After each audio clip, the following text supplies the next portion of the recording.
Un jour, Édouard se trouvait dans le hangar qu'il partageait avec les autres locomotives. Elles étaient toutes plus grandes qu'Édouard, et elles ne manquaient pas de s'en vanter. « Le mécanicien ne te choisira plus jamais, » dit Gordon. « Ce qu'il veut, ce sont des locomotives robustes, comme nous. » Mais le mécanicien et le chauffeur avaient pitié d'Édouard. « Est-ce que tu as envie de sortir aujourd'hui ?»« Oh oui, » dit Édouard. Ils allumèrent donc son feu, firent beaucoup de vapeur, et Édouard s'en alla, toute fumée dehors. Les autres locomotives étaient très fâchées d'être mises à l'écart.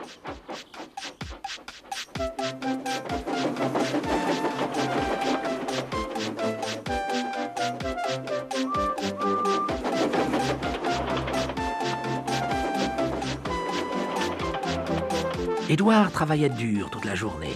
Les wagons le trouvèrent charmant et le mécanicien était ravi. «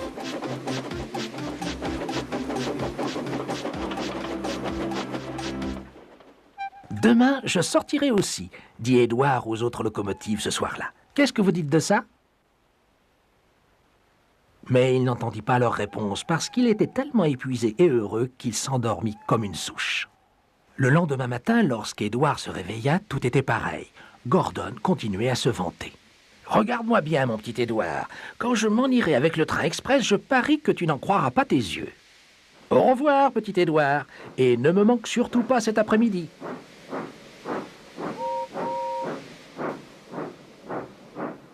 Édouard partit faire quelques manœuvres d'aiguillage. Édouard aimait beaucoup les manœuvres. Il s'amusait comme un petit fou avec les wagons-bennes. Il s'avançait tout doucement pour les pousser. Puis, il s'arrêtait et regardait les pauvres wagons se heurter les uns aux autres. « Ouf !» s'écriait-il. « Mais qu'est-ce qui se passe ?»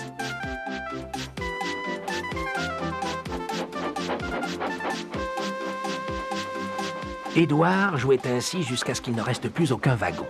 Ensuite, il s'arrêtait pour se reposer. Soudain, il entendit un sifflement. Gordon était très fâché.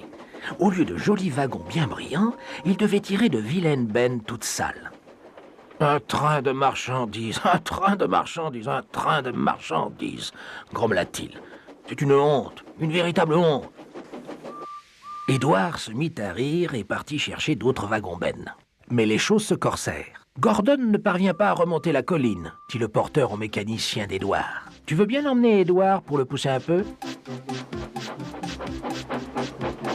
Ils trouvèrent Gordon à mi-chemin. Il était très fâché. Son mécanicien et son chauffeur le réprimandaient.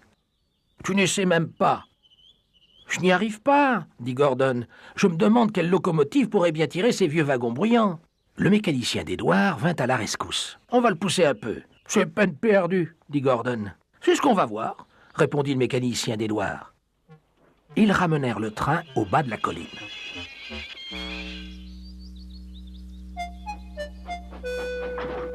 Je suis prêt, » dit Édouard. « Quelle idée, » grommela Gordon. Tous tirèrent et poussèrent de toute leur force. «